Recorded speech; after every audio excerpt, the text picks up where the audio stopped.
जय श्री राम सभी को।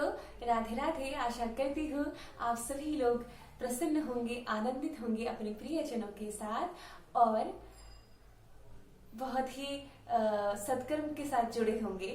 तो आज आपके बीच मैं केवट और श्री राम जी का संवाद लेकर आई हूँ।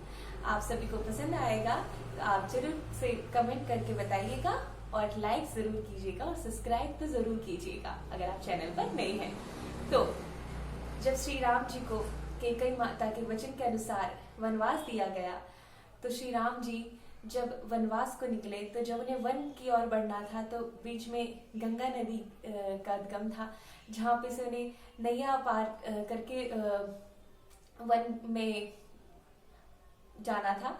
तो जब वहां पे उन्हें केवट जी मिले और केवट जी ने जब राम जी से जिस तरह संवाद किया तो उन्होंने कहा कि ना मैं आपको नाव पे जरूर बैठाऊंगा, लेकिन मेरी एक शर्त है। जब केवट ने एक शर्त रखी और राम जी ने पूछा कि बताओ क्या शर्त है, तो तब केवट जी कहते हैं कि मैं भली भांति जानता हूँ कि आपके पद पंकज तो इतने चमत्कारी हैं, आपकी लीलाएं ऐसी हैं कि आपने शिला को एक सुंदर नारी के रूप में परिणित कर दिया था।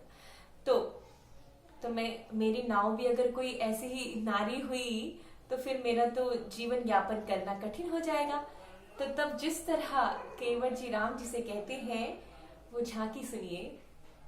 केवट जी राम जी से कहते हैं, ऐसा कहते हैं सब लोग के जादू भरे पद रज है तुम्हारी, इस पद रज का स्पर्श हुआ तो मौन शिला बनी सुंदर नारी। फिर केवट जी कहते हैं कि राम जी मेरे पास तो एक ही नैया है, अब ये भी अगर सुंदर नारी बन गई तो फिर मैं कैसे अपने जीवन यापन अपने परिवार का भरण पोषण करूंगा। फिर केवट जी कहते हैं, मेरे पास है बस एक नैया, मेरे पास है बस एक नैया, सारे कुटुंब के पालनहारी, नाव बनी यदि नारी तो आएगा मुझे निर्धन पर संकट भारी, एक नारी का कठिन है पालन, कैसे पालूंगा दो दो नारी। फिर राम जी केवट जी का अनुरोध सुनकर मान जाते हैं और उनको अपने पाव पखारने देते हैं। तो केवट प्रभु के पाव पखारन हेतु कठौती में जल भर लाया, पाँव पखार किया चरणामृत, फिर प्रभु को नौका में बिठाया। गंगा पार पहुंच कर जब गंगा पार पहुंच गए श्री राम जी, जानकी मैया और लक्ष्मण भैया, तो फिर देखिए एक भावुक और करुणाकर झांकी। गंगा पार पहुंच गए जब उतराई तेने का अवसर आया, देने लगी वैदेही अंगूठे तब नामे सर के वट ने हिलाया, देने लगी वैदेही अंगूठे तब नामे सर के वट ने हिलाया।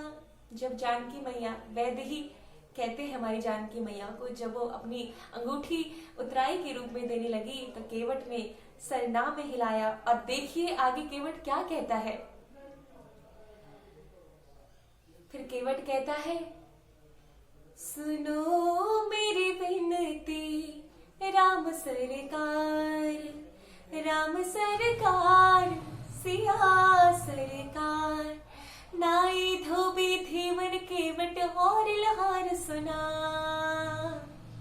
और इन दोनों से लेन मजूरी इनका एक व्यापार। फिर केवट जी जो भक्ति भाव, जिनको प्रभु के पांव पखारने का अवसर मिल जाए, उन्हें आत्मा में ज्ञान हो जाता है, तब केवट जी जब राम जी से कहते हैं, ये बड़ी ही भावुक करने वाली है, मेरे खुद के अश्रु निकल आते हैं जब भी मैं इस लाइन को सुनती हूँ।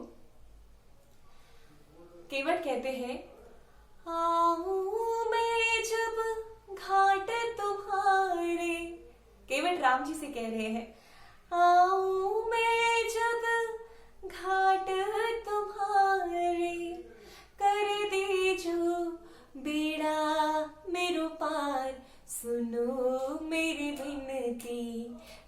सरकार, राम सरकार से आ सरकार।